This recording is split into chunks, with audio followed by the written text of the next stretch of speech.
So this week we're going to be talking about Apple, the iPhone, battery life, and of course, processing power. But first, my name is Steve Smith, this is TQA Weekly, and battery life, more specifically, is a very hot topic when it comes to smartphones, tablets, and laptops.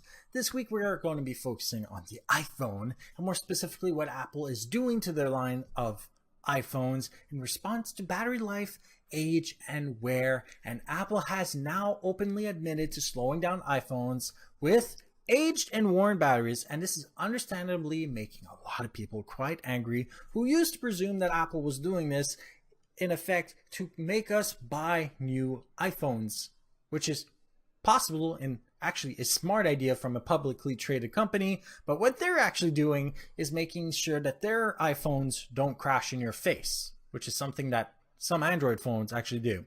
But besides this, we're going to be looking at how it is possible that Apple can do this and how we can test for this, and also point out the fact that any Android phone developer companies out there, manufacturers, that say they don't do this to their phone are probably not as smart in their advertising to anybody who actually understands why Apple is doing this to their phones. So the employed method of slowing down iPhones or any other device, but in this case by Apple right now, is known as underclocking, the near opposite of overclocking. If you don't know what that means that we're lowering the voltage to the processing cores, which means that it requires less power to actually effectively do the same tasks on the phone, which will actually take longer, but whatever.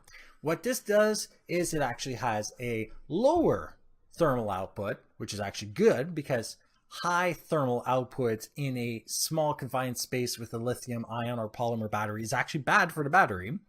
It increases battery life by requiring less power to begin with, so the same battery can actually last longer. By increasing the battery life, you're less likely to charge the battery, meaning that you're also less likely to age the battery by having fewer charging cycles actually put through the battery. Because charging the battery is also not as great as you would think. You have to keep a charge on the phone, but overcharging can be bad for the phone, and in some cases can lead to overheating, which also means that wireless charging at the same time could actually severely degrade the age of the battery, meaning that you're more likely to end up with this problem, especially with the iPhone X, which has this wireless charging capability, which is something to look at for even the iPhone X over a period of months to see if they're going to end up doing that to this. So obviously there are a lot of net benefits to lowering, obviously, the clock speed by reducing the voltage to each of the processing cores. The thing is Apple's not going to tell you they're doing it. The way that you're going to have to figure out if they're actually underclocking your phone is by using an application called Geekbench 4, which you can get from the Apple App Store. It is 99 cents American, 129 Canadian, and this application, as well as results that you can look in your browser, you can both get by going to tqaweekly.com/SE8EP19. You'll be able to see such things as what the benchmark of your phone was supposed to be. The Geekbench 4 application actually tests for the battery, the processor, and its compute ability. You'll get a battery confidence level, so you'll actually know if your battery is any good or not.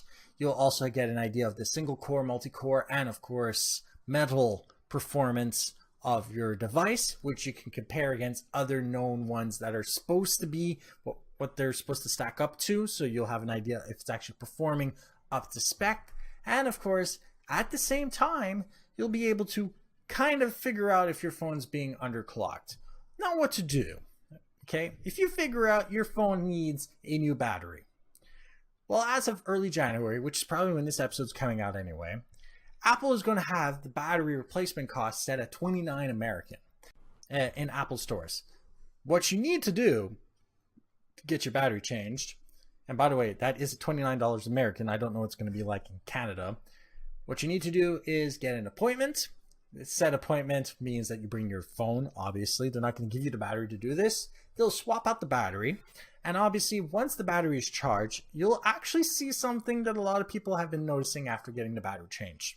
the performance of your phone, which you'll be able to retest with Geekbench for after, will actually go up.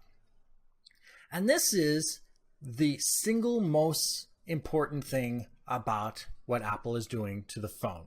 The fact that it's being wholly affected by the battery itself, meaning that the age, the wear, and of course how much battery life is actually sustainable in the battery are incredibly important to the iOS operating system, which means that at least in this case, we know that this time around, Apple is slowing down iPhones in response to the battery. And that's it. It's something that it's testable for. It's something that has been shown to be true. And of course, it's not like it's super expensive when you think about it. 99 cents for an application to test before and after. And obviously you get a new battery for a lot less than some places. In fact, for less than half than some places. So at this point, at least, we know that it's because they actually care about the Apple user. Now, for all those Android users out there laughing about the fact that your phone's not getting slowed down, remember that by underclocking the processor, you're avoiding heat issues, charging issues, and a whole bunch of other issues. And in some cases, Android devices have actually caught fire or sustained damage because this is not a mitigation vector that is deployed by the Android operating system. Sucks to be you. Obviously, this has nothing to do with the architecture of which phone is better than which. It doesn't matter that you have an iPhone or an Android phone or any other phone. And a manufacturer should actually be underclocking the battery, the processor, in order to mitigate risks if the battery is in a dangerous or critical state to begin with, which would actually make the phone safer to begin with.